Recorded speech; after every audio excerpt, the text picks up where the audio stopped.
Benvinguts, benvingudes a l'espai Diàlegs de MGC Mútua, perquè és des del diàleg, l'escolta i el compartir que podem donar llum a les nostres inquietuds. I és en aquests moments que junts compartim que passen coses extraordinàries, perquè a la Mútua tenim un propòsit. Un propòsit d'acompanyament per fer fàcil lo complexe i per posar-hi paraules a les emocions. Tot ésser neix, viu i se'n va. I em direu, és obvi. Sí, però el que no és tan clar és com funciona tot el sistema burocràtic testamentari. Sí, hi ha diferents tipus de testament, hi ha pactes successoris, hi ha donacions, vaja, tot un món del que en som totalment desconeixedors. Si us sembla, doncs, comencem.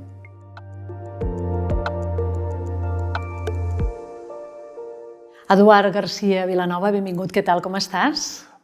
Molt bones, Glòria, què tal? Molt bé, per aquí, esperant poder compartir amb Diàlegs MGC Mútua aquesta informació i aquestes... Sí, perquè realment és molt important de fer el testament quan la persona està bé, vaja, quan menys ho pensem. Sí, és sorprenent el que passa en aquests casos perquè moltes vegades ens trobem que la gent es pensa que el testament s'ha de fer ja quan una persona està ja a les últimes, quan ja és molt gran o quan ja té la capacitat una mica limitada. Precisament hem de fugir d'aquesta, diguem-ne, escena pel·liculera. És a dir, el testament l'hem de fer de seguida que puguem, d'acord? Quan tinguem, òbviament, una família i un patrimoni, és el moment de fer un testament sempre i quan estem bé, evidentment. Què és el primer que hem de tenir en compte, Eduard, a l'hora de redactar el testament?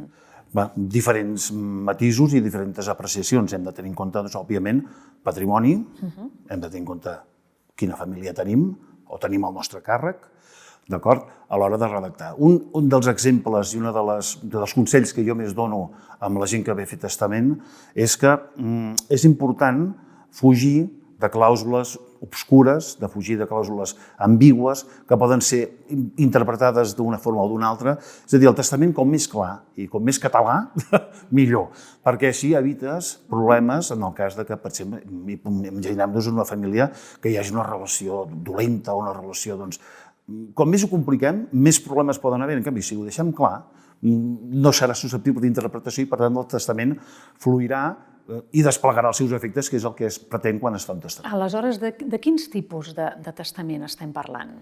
Mira, Glòria, de testaments n'hi ha de tres menes, bàsicament. Testament obert, que és el testament usual, el que es fa servir en el 90, m'atreviria a dir que en el 99% de les ocasions, d'acord? Que és el testament que es fa al notari o es va a un advocat i se li demana assessorament, ell redacta una minuta o un esborrany, que és el que després porta al notari perquè faci i li doni la forma de document notarial, de testament notarial, aquest seria el testament obert i que és el més usual. Després hi tenim dos tipus més de testaments. Un és el testament tancat, que el testament tancat és simplement un dipòsit d'un document tancat, com el seu nom indica, que també es diposita davant de notari, i el notari simplement fa la constància que hi ha un testament tancat, comunica al Registre General d'Actes d'Última Voluntat depenent del Ministeri de Justícia que s'ha atorgat aquest testament tancat perquè quan sigui el moment pugui sortir a la llum el contingut d'aquest sobre.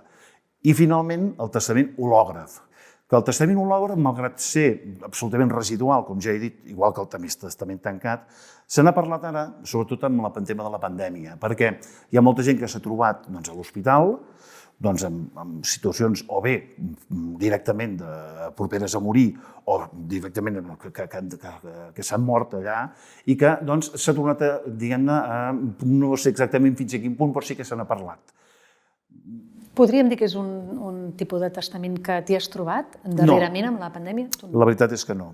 Pensa que jo fins i tot per preparar aquesta entrevista, com jo vaig molt a notaries, he parlat amb diferents oficials de notaries per dir-los, escolteu, vosaltres us heu trobat mai en la vostra vida professional la figura del testament hològraf, del testament tancat? I cap dels dos, estem parlant d'oficials amb 30 anys d'experiència, vull dir que no estem parlant d'una persona que ho havia de començar. I m'han dit que no, que ells no s'hi han trobat mai. Aleshores, Eduard, si anem a quina diferència entre el testament i el document de voluntats anticipades, podríem dir el testament vital? Bé, l'únic paral·lelisme o l'única similitud que tenen el testament vital amb el testament obert, tancat o hològraf és el nom. Tot l'altre són diferències, és a dir, perquè són documents pensats per resoldre diferents problemes. És a dir, el document de voluntats anticipades o testament vital el que fa o el que manifesta la persona que l'atorga és la voluntat seva de no voler ser mantingut artificialment en vida, estalviar-li el dolor a través, si convé, de prendre decisions relatives a la finalització de la seva vida de forma digna. Això seria el document de voluntats anticipades. En canvi, el testament obert no compleix, perquè precisament el testament obert el que fa és... Com diu la paraula, és obert. Exactament, és dir el que passarà un cop tu ja no hi siguis, no quan encara hi ets. Quan arriba el moment de transmetre els béns als nostres hereus, quines possibilitats hi ha? I un tema també molt important que estic segura que interessa molt, que és què ens podem trobar a nivell fiscal i de costos, perquè realment moltes vegades és molt, molt sorprenent. Sí. A veure, a nivell... la fórmula bàsica, la fórmula normal o la fórmula, diguem-ne, més usual de transmetre béns a títol hereditari, òbviament, és l'herència. És a dir, la persona fineix, traspassa i deixa un testament o no. És igual, perquè en definitiva, si no hi ha testament, el que regeix la successió d'una persona és el Ministeri de la Llei, el que diu la llei, o en aquest cas el Codi Civil de Catalunya, que estableix un ordre de prelació de qui són els hereus d'una persona si no té testament o si el testament que ha fet, pel motiu que sigui, no és eficaç. En aquest ordre de coses. Quan una persona mor, els seus hereus són els encarregats d'acceptar o no aquesta herència i llavors el nivell de costos sempre dependrà molt de diferents variables. Primera, no és el mateix que una persona mori deixant com a hereus a una persona que sigui un parent directe com si mora deixant hereu, per exemple, a un cosí o a un parent més llunyà, d'acord? Perquè l'impost de successions grava més com més llunyà és el grau de parentiu, d'acord? Per tant, és molt difícil fer, diguem-ne, no, mira, una herència val tant. No, a veure, és que s'han de tenir en compte moltes coses, no? Però sí que el que és important és aconsellar i assessorar a la gent que no es quedi amb el tema de les valoracions dels béns immobles, sobretot quan reben una herència, perquè els diners, està clar, són diners, i el valor que posem amb l'escriptura d'herència dels diners és el que marca el mateix certificat de saldos bancari. En el cas dels immobles, clar, tenim un paràmetre, que és el valor cadastral, un valor cadastral que es veu incrementat per un coeficient corrector que cada any la Generalitat de Catalunya dictamina. I es minora amb un 0,8. I aquest dona una magnitud. Per posar un exemple, Glòria, posem que apliquem aquesta fórmula sobre un immoble que nosaltres rebem per herència i que aquesta operació ens dona que aquest immoble val 100, que és el mínim fiscal que hem de posar a l'escriptura d'herència. Clar, nosaltres acceptem aquesta herència, donem a aquest immoble aquest valor, però resulta que al cap d'un any ens venem aquest immoble per 1.000. Aquí llavors què està passant? Què està passant? Hi ha un guany patrimonial que haurem de declarar a renda. I aquest guany patrimonial comença el primer tram és el 19% fins al 23%. De manera que, si nosaltres quan acceptem l'herència, en lloc de posar 100, posem 900, per exemple, i no pagarem mai un 19 com a mínim %. És a dir, ens estalviarem diners. Aquí és molt interessant perquè podrem veure que tenim el telèfon de la Corredoria de Terrassa, l'assessorament jurídic, perquè cada persona tindrà la seva particularitat. És molt important ser conscients que és sense cost. Aleshores, és com fer una miqueta el trajo a mida. Hi ha un altre punt també molt important. També podem fer transmissions en vida als nostres hereus. Davant d'aquesta situació, és gaire complexa, Eduard? Depèn. De complexa no és que sigui gaire complexa. Moltes vegades el problema és un nivell de cost. Perquè, clar, transmissions en vida en trobem de diferents menes. La més directa és la donació. Clar, la donació, malgrat que no es pot fer una norma general, des del punt de vista fiscal és una operació francament cara. Per què? Perquè la donació no tan sols paga l'impost de donacions qui rep aquesta donació, sinó que, allò que dèiem abans del guany patrimonial, la mateixa persona que ha fet la donació, és a dir, el donant, en la seva renta haurà de declarar aquesta donació. l'haurà de declarar, igual haurà de pagar entre un 19 i un 23% de l'increment o guany patrimonial que hagi tingut, encara que sigui mentida, perquè en definitiva aquesta persona està donant, no està transmetent a títol lucratiu, està transmetent a títol gratuït. Però les normes d'Hisenda són aquestes. Per tant, malgrat que tots els, diguem-ne, entre cometes del món, no podem fer una norma general, però la donació no seria, des del meu punt de vista, un instrument massa pràctic. En canvi, en tenim dos més que podem fer servir si volem transmetre aquests béns en vida en els nostres hereus. El més clar és el que se'n diu l'heretament mutual acumulatiu de present. Això és, per entendre'n, és un avançament a l'herència, en el qual la persona, és a dir, el causant, que se'n diu, el causant és la persona que en tot cas transmet aquests béns a títol mortis causa, el que fa és fer-ho en vida. És a dir, disposa de tots els seus béns, és important aquest matís, tots els seus béns, i transmet aquests béns a títol hereditari a qui vol que siguin els seus hereus. És una herència avançada. I aleshores aquesta persona el que pot fer és reservar-se algun bé, que s'ha de fer molt bé. Que s'ha de fer molt bé, vol dir algun bé que s'ha de fer molt bé, perquè si no, clar, llavors seria feta la llei, feta la trampa. Aquesta persona podria dir, no, mira, jo faig heretament mutual, deixo tots els meus béns, però em reservo aquest i l'altre. Aleshores, l'agència tributària pot dir, escolti, vostè es pensa que som tontos o què? No, vostè el que està fent aquí és una donació encoberta. Per tant, és important el matí. Sí que es pot reservar algun bé, que jo sempre aconsello sigui o l'usdefruit de l'habitatge habitual i el compte corrent, ja està. I l'altre s'ha de transmetre tot. Aquesta seria la segona. La segona fórmula. La tercera? I la tercera no es transmet res, però sí que és el que se'n diu el pacte successori d'atribució particular. Això què és? És una persona que diu, fill meu, aquest immoble ha d'anar per tu. I vull que sigui per tu i vull assegurar que això sigui per tu. I llavors es fa una escritura que se'n diu pacte successori d'atribució particular, en el qual el causant, la persona, el transmetent, no transmet res, però sí que ja manifesta la voluntat inequívoca i irrevocable que aquest bé anirà. Aquest document es pot inscriure al registre de la propietat i queda anotat per via de nota marginal. De manera que aquest bé queda com gravat per aquest pacte, d'acord? I només es pot revocar amb la presència dels dos que l'han atorgat. És a dir, no pot ser com el testament. Hem dit que el que val és el darrer i que sempre es pot canviar. El pacte successori és irrevocable. Sí, seria revocable sempre i quan concorrin les dues voluntats. Hi ha un tema també molt interessant, es pot repudiar un testament? Home, es pot i s'ha de repudiar. I s'ha de repudiar perquè segons quins casos, exacte. Glòria, és que hi ha situacions que realment no som conscients que acceptar un testament s'ha de mirar bé. Sí, exactament. És a dir, és important el moment de l'acceptació de l'herència perquè és que, diguem-ne que a efectes fiscals i tributaris és molt important, però és que també el fet de situar-se com a successor d'una persona a títol universal, que és el que és l'acceptació d'una herència pura i simplement, et situa o et subrogues en aquesta persona. És a dir, és com si fossis tu, aquesta persona, en el bo i en el dolent. Això què vol dir? O acceptes tot. Exactament, acceptes tot. No només el bo, acceptes també els deutes i càrrecs que puguin haver-hi. Aleshores, aquí tenim, si tu fas una acceptació d'herència sense mirar-te massa les coses i acceptes pura i simplement, el que estàs dient, escolta, jo em situo, em subrogo amb aquesta persona i si amb els béns de l'herència no n'hi ha prou per cobrir els deutes, els hauré de pagar amb el meu patrimoni personal. Això és l'acceptació pura i simple.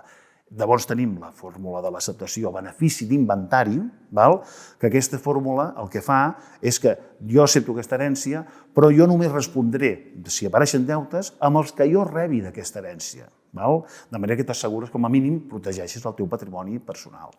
Per això que quan els deutes superen, o sigui, el passiu supera l'actiu, és el moment de dir, bueno, doncs aquesta herència la repudiaré perquè no em puguin mai venir a buscar creditors del causant, del difunt que realment pugui existir. És gratitud el fet de poder disposar d'aquest assessorament gratuït, aquest assessorament sense costos, perquè, clar, són matèries, o sigui, hi ha moltes persones que no estem informades tant al detall i ara estem aportant moltíssim, ens estàs aportant moltíssima informació que, clar, cada persona té el seu món i la seva història. També hi ha un altre tema molt interessant, és el del tutor, perquè què succeeix quan mor el pare i la mare? O sigui, no en som conscients què passa amb aquestes criatures. Si hi ha un accident, hem de nomenar un tutor, per si de cas. Correcte. És a dir, el testament també és l'instrument idoni. I no només quan els fills són menors d'edat, perquè tu pots tenir un fill discapacitat, d'acord, que quan assoleix la majoria d'edat el que es fa és es prorroga la patria potestat i tu segueixes sent tutor d'aquesta persona que no té la capacitat necessària per tenir capacitat d'obra plena. Llavors, en aquests casos, és important deixar-ho regulat. Per què? Perquè molta gent dirà, no, però si el tutor el nomena el jutge. Cert, és veritat que el nomena el jutge. Però si tu li estàs donant la pista i li estàs ja posant amb safata de plata que la voluntat de la persona que ha marxat o dels que han marxat és que el germà, el cunyat, els pares, qui sigui, siguin els tutors d'aquesta persona, és obvi que si aquesta persona designada com a tutor segueix tenint els requisits d'idoneïtat, perquè clar, també hem de tenir en compte una cosa, tu tens un fill de 3 anys, fas testament, i deixes com a tutor el teu germà, que és una persona en aquest moment que treballa, que està... Bueno, clar, 10 anys després, aquesta persona, si ha d'exercir aquest càrrec de tutor, pot haver esdevingut incapaç, pot ser un delinqüent, pot haver-hi canviat molt la seva vida, per això es requereix la figura del jutge perquè ratifiqui i valori novament la idoneïtat d'aquesta persona per exercir el càrrec. Això va molt bé en relació a el que ara parlarem, perquè tot va molt ràpid, les necessitats canvien, i hi ha un assessorament també molt interessant de MGC Mútua, que és l'assessorament d'auditoria d'assegurances.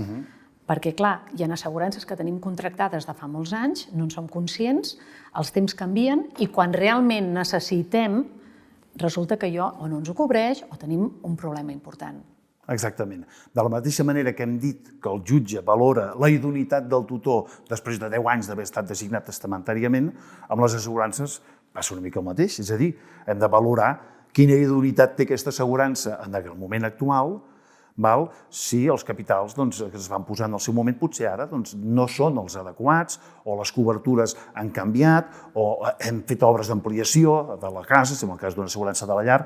Per tant, el que s'ofereix a través de MGC Mútua és un assessorament integral, una auditoria integral de totes les assegurances d'un bloc familiar, d'una unitat familiar, i el que es dona és un consentiment, un assessorament, perquè aquesta persona pugui consentir i pugui ser assessorada de forma adequada. I sense costos. I sense cap tipus de costos, i pugui donar un consentiment informat a concertar noves assegurances, a fer suplements de pòlisses existents, etc. I l'assessoria de decés també.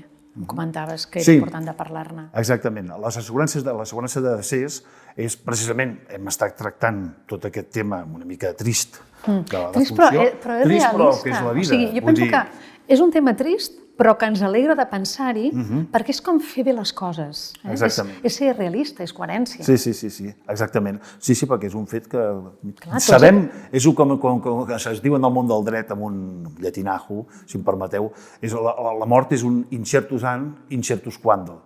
És a dir, no se sap quan passarà ni quan, però se sap que passarà. Per tant, és un fet que li hem de donar un tractament. Exactament.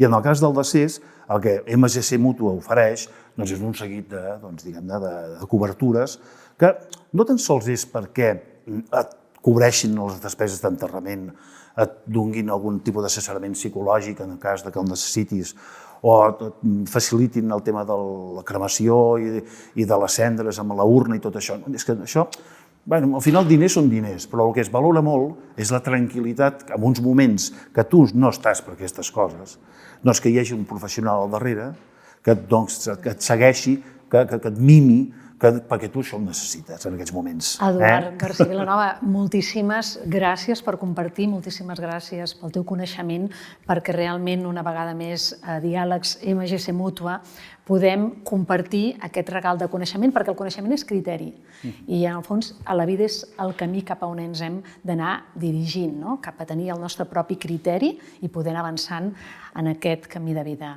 Moltíssimes gràcies. Gràcies a vosaltres.